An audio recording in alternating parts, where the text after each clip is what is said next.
Généralement, quand vous parlez de l'administration congolaise, ça se limite à la Gombe, où les gens vendent des papiers, il n'y a pas d'administration, il n'y a pas d'archives, il n'y a rien du tout. Il y a des coins de la République, vous ne trouvez même pas un policier.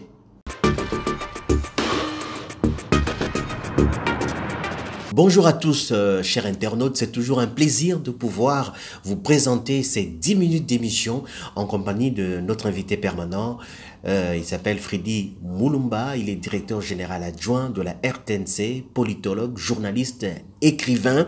Avec lui, nous allons parler de l'actualité comme nous avons l'habitude de le faire. Et aujourd'hui, l'actualité est dominée par les dernières ordonnances du chef de l'État, Félix Antoine Tshisekedi Tshilombo. Ces ordonnances axées surtout sur le secteur de l'armée, mais aussi dans le secteur judiciaire. Cela marque une volonté de pouvoir donner un nouveau souffle à l'État congolais. Mais, Freddy Mulumba, il y a quand même un secteur qui a été oublié, c'est celui de l'administration. L'administration congolaise traîne encore les tares de l'époque coloniale. Oui, je pense donc que ce que le président Tshisekedi a fait, c'est ce qui est normal. Vous savez, pour qu'un État fonctionne, il y a 3 piliers importants. Le premier pilier, c'est l'armée. Le deuxième pilier, c'est la justice. Le troisième pilier, c'est l'administration. Je commence par l'armée. Vous savez, Mao disait, si vous avez des richesses, vous ne savez pas les protéger, on viendrait les prendre gratuitement. Donc l'armée, c'est la colonne vertébrale d'un État. Parce que sans armée, il n'y a pas d'État.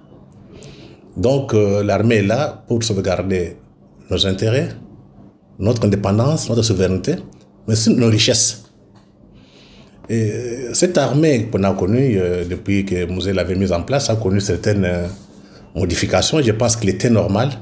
Vu aussi la situation qui se passe à l'est du pays, ça fait plus de 20-25 ans que la situation ne semble pas marcher. Il fallait quand même s'interroger qu'est-ce qui ne va pas et revoir un peu certaines choses au niveau de l'armée. Parce que si on a une armée forte, on peut mettre fin à cette guerre-là. Je pense que cette réforme, c'est dans ce sens-là. Le deuxième élément important pour un État, c'est la justice. La justice est là pour essayer de rendre la paix sociale. Ça signifie qu'il est capable de réguler quand il y a des conflits, comment il faut les résoudre. Et au bout de compte, c'est la justice qui permet que la paix s'installe dans les pays. Donc, que l'État fonctionne. Le troisième élément qui reste d'abord, qui n'a pas encore été touché, c'est l'administration. Là où c'est capital. Parce que s'il y a une armée, il y a un État, il n'y a pas d'administration, l'État n'existe pas. Et vous allez voir, vous prenez des décisions à Kinshasa, à l'intérieur, personne ne connaît.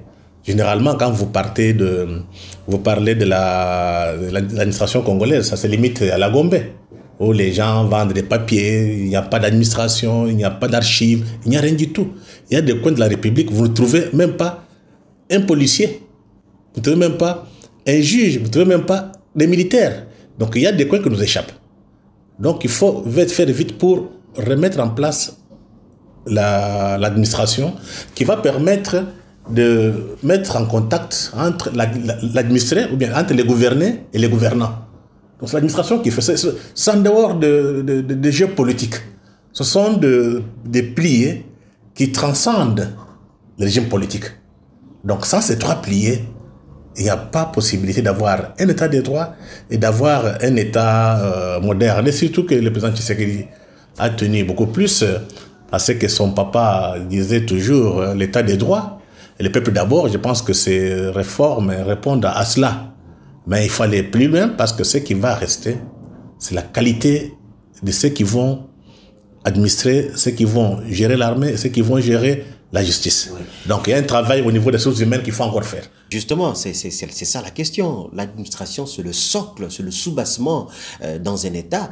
Mais notre administration requiert aujourd'hui une dose de modernisation. Comme je l'ai dit d'entrée, c'est une administration héritée de l'époque coloniale, alors que ailleurs, c'est la modernisation, c'est l'informatisation, il y a le monde numérique aussi, qui joue un très grand rôle.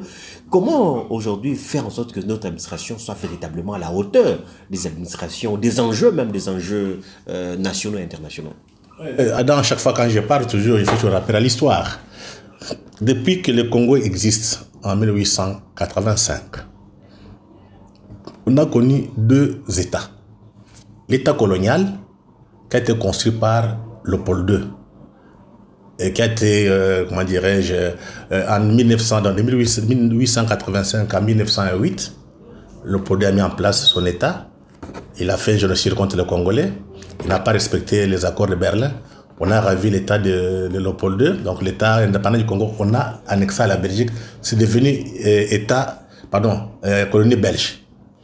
Et cette forme de l'État, je dirais un peu colonial, qui n'avait pas de racines dans la société, qui était contre la société, s'est effondrée avec le départ de Belge, avec l'indépendance.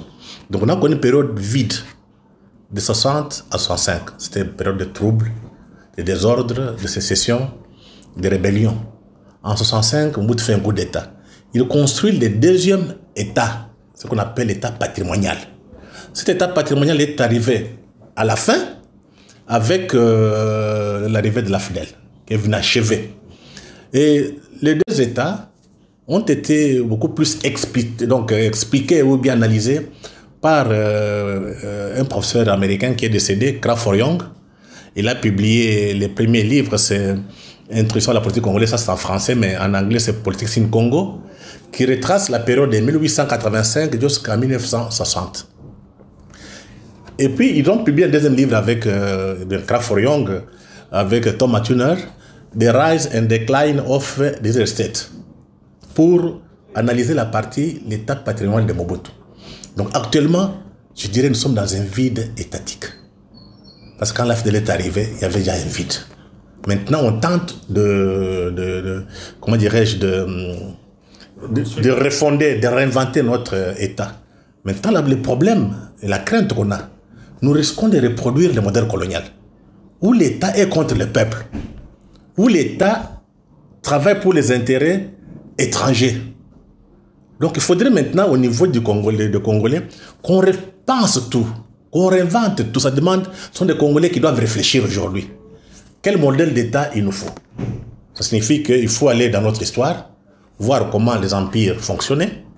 Parce qu'on a quand même l'État Congo, qu'on appelle le Rem Congo. Vous avez aujourd'hui l'État Lunda, qu'on appelle l'Empire Lunda. Et puis le Cuba. On va étudier leur mode de fonctionnement. On va moderniser en empruntant les choses ou bien la manière dont les autres États fonctionnent à l'extérieur. On peut emprunter certains modèles, certaines choses dans l'occidental. Parce que quand je les parle, c'est parce que la Chine l'a fait.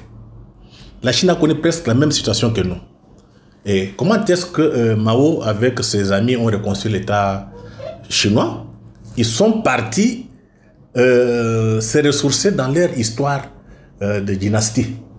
Donc la manière où la Chine fonctionne aujourd'hui, c'est un modèle, pas calqué, mais inspiré de l'empire, de dynastie, de l'empire chinois, où les chefs, les présidents représentent, on dit, il a un mandat du ciel. C'est ça la culture. Comme vous voyez Xi Jinping là-bas, dans l'imaginaire chinois, Xi Jinping représente, comment dirais-je, il a eu un mandat du ciel. Donc, s'il n'est plus capable de rendre son peuple heureux, le peuple est obligé de les chasser. C'est comme ça dans l'imaginaire chinois. Et moi, j'ai dit, si nous voulons nous en sortir, ne pas copier aveuglément l'Occident, parce que la Chine a essayé un peu de s'inspirer du modèle occidental, et surtout le marxisme, qu'il a essayé un peu de cyniser. Donc, le marxisme qui est en Chine est différent du marxisme qu'on a utilisé en Union soviétique. Donc il faudrait aussi qu'on fasse ce travail-là, qu'on voie comment nos empires fonctionnaient, et puis qu'on voie qu'est-ce qu'on peut s'inspirer des autres, et qu'on modernise ça. Mais qui doit faire ce travail? Qui doit, justement, on tend vers la fin, qui doit faire ce travail de pouvoir aller jeter un regard en arrière pour voir comment est-ce que nos empires travaillaient, nos empires fonctionnaient, surtout que dans notre État, les philosophes, les historiens, ce sont des personnes qu'on écarte même de la gestion de l'État. Oui. Moi, je dis, regardez là où tous les pays ont réussi, là où il y a de grandes puissances, là où il y a du succès, c'est lié à la qualité de l'élite. les Chinois, pour accéder au poste politique ou bien au poste administratif, vous passez un examen. Donc, on sélectionne les meilleurs. Ce n'est pas n'importe qui peut faire partie du Parti communiste chinois. Vous partez en Allemagne. L'Allemagne, c'est un État organisé. Et vous allez voir que ce n'est pas n'importe qui devient élite. Il y a quand même des critères pour accéder. Donc, ce n'est pas n'importe qui peut gérer la chose publique. Vous prendrez la Corée du Sud, vous prendrez même l'Amérique, ce n'est pas n'importe qui. Il y a toujours une sélection.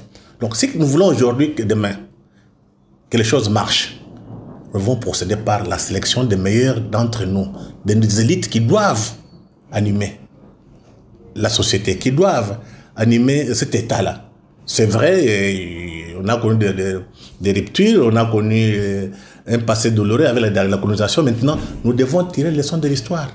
Que faire pour avoir les meilleurs qui peuvent rendre notre peuple heureux, le Congo puissant, une Afrique puissante, parce qu'il faut qu'on comprenne, si aujourd'hui vous avez des États modernes dans toute l'Afrique qui ne demandent pas des individus, on peut arriver à créer, à construire les États-Unis d'Afrique qui vont peser face à l'Union européenne, face aux États-Unis d'Amérique, face à la Chine, face à la Russie.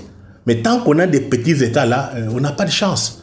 Donc pensez que parce que je suis congolais, je suis président congolais, j'ai 400 millions d'habitants, et quand vous êtes devant Xi Jinping, qui a 1,4 milliard, vous pesez quoi? Vous ne pesez pas. Donc nous serons forts quand l'Afrique sera les États-Unis d'Afrique. Voilà, cette émission vous offre un regard nouveau, un regard scientifique des problèmes qui s'opposent non seulement au sein de la RDC, mais aussi au sein du continent africain, sans parti pris, mais avec lucidité, avec beaucoup d'intelligence, de réflexion approfondie.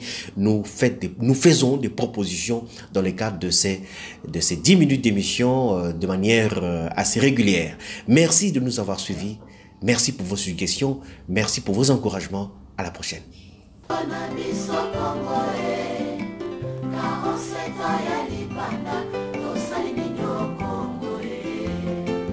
Bongisi nino